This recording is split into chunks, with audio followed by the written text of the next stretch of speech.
অনেকক্ষণ যাবৎ খেয়াল করছি দিদি কার সাথে যেন ফোনে কথা বলছে। ঘড়ি দেখলাম প্রায় 20 মিনিট হলো। এত সময় ধরে কার সাথে কথা বলছে ও? থেমে থেমে প্রাণ খুলে হাসতেছে তিথি। ওর হাসিটা বরাবরই আমি খুব পছন্দ করি, কিন্তু ঠিক এই মুহূর্তে ওর এই হাসিটা বুকে বিচ্ছে। খুব অস্থিতি নিয়ে বিছানায় শুয়ে ওকে লক্ষ্য করে যাচ্ছি। প্রায় আধ ঘন্টা পার, ওর কথা বলা শেষ হলো। কার সাথে কথা বলছিলে? আরে ইমনের সাথে। ওই যে তোমাকে বলেছিলাম কলেজ লাইফে আমাকে প্রপোজ করেছিল, ওর নাকি বিয়ের কথা চলছে, সেটা নিয়েই কথা বলছিলাম। যে ছেলেটা কলেজ লাইফে তোমাকে প্রপোজ করেছিল তার সাথে এত কিসের কথা, সেটা আবার হাসাহাসি করে? তুমি এভাবে কেন বলছো? ওটা তো অনেক আগের কথা, এখন তো আমরা বন্ধু। শোনো তিথি, যে ছেলে তোমাকে একবার প্রপোজ করেছে সে আর কখনো তোমাকে শুধু বন্ধু ভাবতে পারে না। ছেলেদের হাড়ে হাড়ে চিনি আমি। ইমন ওরকম ছেলে নয়, ও অনেক ভালো ছেলে। ও তাই নাকি? অনেক খোঁজ খবর রাখো ওর দেখি। নিয়মিত কথা হয় তাই না? কী সব বাজে কথা বলছো? নিয়মিত কেন কথা হবে? অনেক দিন পর আজ ফোন দিল। একটা ছেলে রাত 1টায় ফোন দেবে আর তার সাথে হেসে কুটি কুটি কথা বলতে পারবে, আর আমি বললেই বাজে কথা? আমি অফিস থেকে ফোন দিলে কখনো 5 মিনিটের বেশি কথা বলেছো? অথচ কলেজ লাইফে দেওয়ানার সাথে এত রাতে আধা ঘন্টা কথা বলছো। মুখ সামলে কথা বলো। দিও না মানে কি? সেই নিজের স্ত্রীকে বিশ্বাস নেই তোমার? আমি আরো অনেক কথা শোনাতে চাইছিলাম ওকে, কিন্তু ও ঝগড়া করতে চাইছিল না। কেউ ঝগড়া করতে না চাইলে তার সাথে একতরফা ঝগড়া করা যায় না। আমি কি আর কিছু বলার সুযোগ না দিয়ে ও বালিশটা নিয়ে ফ্লোরে শুয়ে পড়ল। একা একা কিছুক্ষণ গজগজ করে আমিও শুয়ে পড়লাম। ঘুমাকো ফ্লোরে, আমি ওকে তুলতে যাব না। সকালে ঘুম থেকে উঠলাম, পাশ ফিরে দেখি তিথি আমার পাশে শুয়ে আছে। মনে মনে একটু হাসলাম। যে মেয়েটা একটু বেশি অন্ধকার হলে ভয়ে আমাকে জড়িয়ে ধরে ঘুমায়, সে আবার জেদ করে ফ্লোরে থাকতে গেছে। শেষ রাতে হয়তো ভয় পেয়ে আবার বিছানায় চলে এসেছে। বাচ্চাদের মতো গুটি সুটি মেরে ঘুমাচ্ছে তিথি। অপরূপ লাগছে ওকে। যাক, রাতে হয়তো ঘুম হয়নি ওর। এখন আর ডেকে লাভ নেই, ঘুমাক একটু। নাস্তাটা আজ বাইরেই করে নেব। অফিসের কাজের ফাঁকে বারবার তিথির কথা মনে পড়ছিল। একটা বড় সরি বলে আসেনি। অন্তত একটা চিরকুট তো লিখে আসতে পারতাম। আমার যখনই ওর কথা বেশি মনে হয় তখনই ওর ফেসবুক আইডিতে ঢুকি। আজও ঢুকলাম। আমাকে নিয়ে লেখা ওর ফেসবুক পোস্টগুলোতে যেন ওর স্পর্শ মিশে থাকে। হঠাৎ ওর আইডিতে একটা নতুন জিনিস চোখে আটকে গেল। আরও ভালো করে চেক করলাম। না, মনে হয় ভয়টা ছিল সেটাই সত্যি হলো। অফিসের পুরোটা সময় অস্থিরে কাটলো। কিছুতেই মাথা থেকে বিষয়টা সরাতে পারলাম না। যত দ্রুত সম্ভব বাসায় গিয়ে তিথির মুখোমুখি হতে হবে। অনেকক্ষণ ধরে কলিং বেল চাপছি, কিন্তু দরজা খোলার নাম নেই। এমনিতে মেজাজ খারাপ, তার মধ্যে দরজা খুলতে দেরি। এমনিতেই মেজাজ খারাপ, তার মধ্যে দরজা খুলতে দেরি। কিন্তু দরজা খুলতেই সব প্রাক পানি হয়ে গেল। ওকে বলেছিলাম লালপাড়ের হলুদ শাড়িটা আদিবাসীদের মতো করে পরতে, তোমাকে দারুণ লাগবে। আজ ঠিক সেভাবে শাড়ি পরে আছে ও। সত্যি অসাধারণ লাগছে ওকে। হাতটা ধরে আয়নার সামনে নিয়ে গেলাম ওকে। বলছিলে তো তোমাকে নাকি হলুদ শাড়িতে মানাবে না? এখন আয়নাতে একবার তাকিয়ে দেখো তো, তুমি নিজেই প্রেমে পড়ে যাবে। একটু লাজুক হাসলো তিথি। আমাকে ফ্রেশ হয়ে আসতে বলল। খাবার টেবিলে বসে বারবার ফেসবুকের কথাটা মনে পড়ছিল, কিন্তু বলার উপলক্ষ পাচ্ছি না। শেষ পর্যন্ত থাকতে না পেরে বলেই ফেললাম, আজকে নিলয়ের পোস্টটা অসাধারণ ছিল, তাই না? একবারে নোবেল পাওয়ার যোগ্য। কোন পোস্টটা? ওই যে সকালে তুমি লাইক দিলে। ও, কি জানি। পড়িনি তো লেখাটা, এমনই লাইক দিয়ে দিছি। ও খুব ভালো। লেখা না পড়ে কেবল নিলয়ের নামটা দেখেই এরকম মানহীন ফালতু পোস্টে লাইক দিলে? আরে কত টান তোমার নিলয়ের প্রতি। কিসব বাজে কথা বলছো? তুমি কি আমার মন খারাপ না করলে শান্তি পাও না? তুমি তাহলে কেবল ওর নাম দেখে এরকম মানহীন পোস্টে লাইক দিয়ে কেন? একটা সামান্য লাইকের জন্য এত কথা কেন?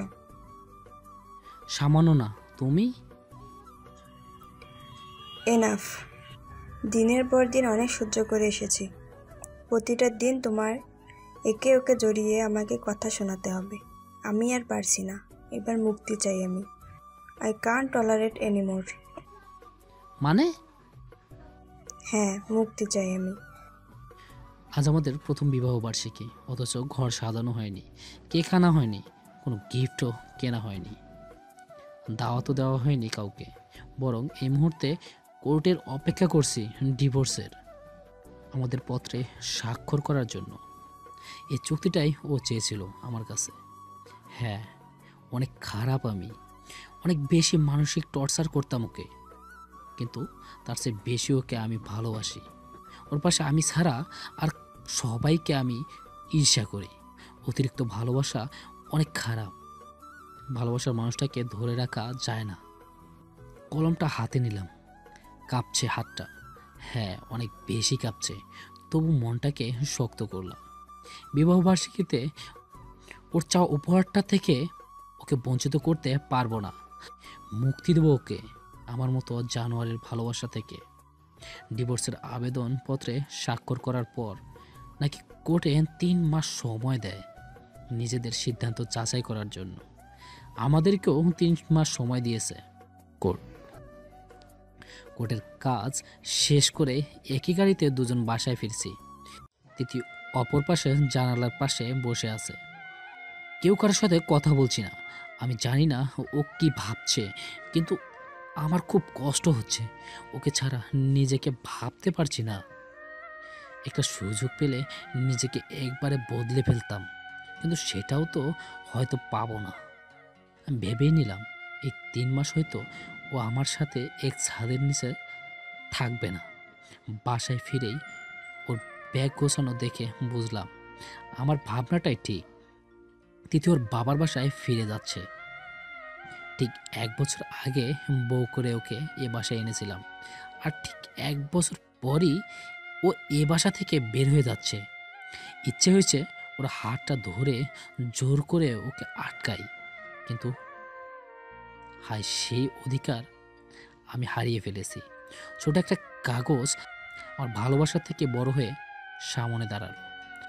দাঁড়িয়ে দাঁড়িয়ে ওর চলে যাওয়া দেখা ছাড়া কিছুই করতে পারলাম না। ওকে ছাড়া সব কিছু যেন এলোমেলো লাগছে। ঘরটার প্রাণী যেন হারিয়ে গেল। এখনও অফিস থেকে বাসায় ফিরে কলিং বেলে চাপ দেই, ভেতর থেকে কার দরজা খুলে দেওয়ার আশায়। কিন্তু না, প্রতিদিনই বাইরে থেকে দরজা খুলতে হয়, আর ভেতরে ঢুকতেই একটা হতাশ ঘিরে ধরে। তিথি আমার শখের লাল পাড়ের হলুদ শাড়িটা রেখে গেছে। মাঝে মাঝে ওটা হাতে নিয়ে বসে থাকি। শাড়িটাতে ওর গায়ের গন্ধ মিশে আছে। আমার প্রিয় জিনিসগুলো ওই একটাও নিয়ে যায়নি, কিন্তু আমার সবচেয়ে প্রিয় ছিল তো তিথি নিজে। আমার এই অগোছালো আর বেহাল দশা দেখে পাশের বাসার আঙ্কেল আন্টি পাশে দাঁড়ালেন, অনেক সান্ত্বনা দিচ্ছে। ওনারা কিন্তু পুরোটাই যে বৃথা যাচ্ছে সেটা ওনারাও বুঝতে পারছে। আবার খাওয়া দাওয়ার দায়িত্বটা ওনারাই নিয়েছে। সকালের নাস্তাটা বাইরে করি, বাকি দুবেলা ওনাদের অনার্স পড়ুয়া মেয়েটা রুমে খাবার দিয়ে যায়। মেয়েটা দেখতে শুনতে ভালোই, নাম অর্থি, এবার অনার্স 2য় বর্ষে। প্রতিদিন খাবার নিয়ে এসে আমার খাওয়া শেষ না হওয়া পর্যন্ত এটা সেটা নিয়ে গল্প করে আমার মন ভালো করে দেওয়ার চেষ্টা করে। খাবার শেষ হলেও কিছুক্ষণ বসে থাকে, তারপর এটো প্লেটগুলো নিয়ে চলে যায়।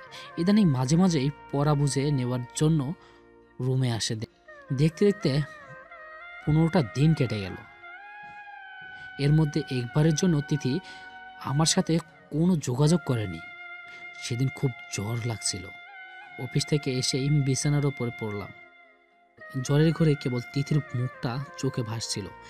ওর একটু স্পর্শ প্রত্যাশা করছিল মনটা। রাতের বেলায় আরতি খাবার নিয়ে এলো। আমার এই অবস্থা দেখে একটু বেশি যেন বিচলিত হয়ে পড়ল মেয়েটা। আমার অনিচ্ছা সত্ত্বেও মাথায় পানি দিতে চাইল। না করার মতো অবস্থা তখন আমার ছিল না।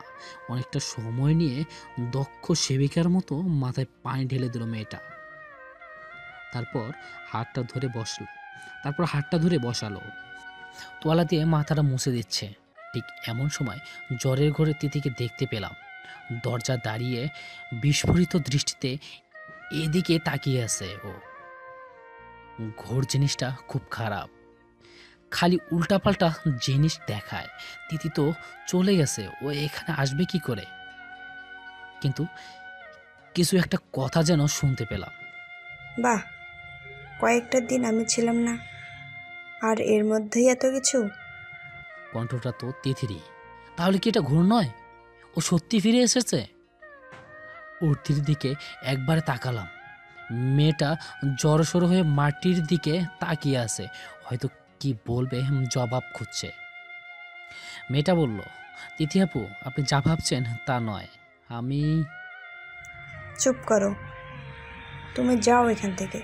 আমি যা বলার ওকেই বলছি। রুম থেকে বের হয়ে গেল অর্থি। এদিকে তিথির রাগে যা পারছে তাই বলে যাচ্ছে।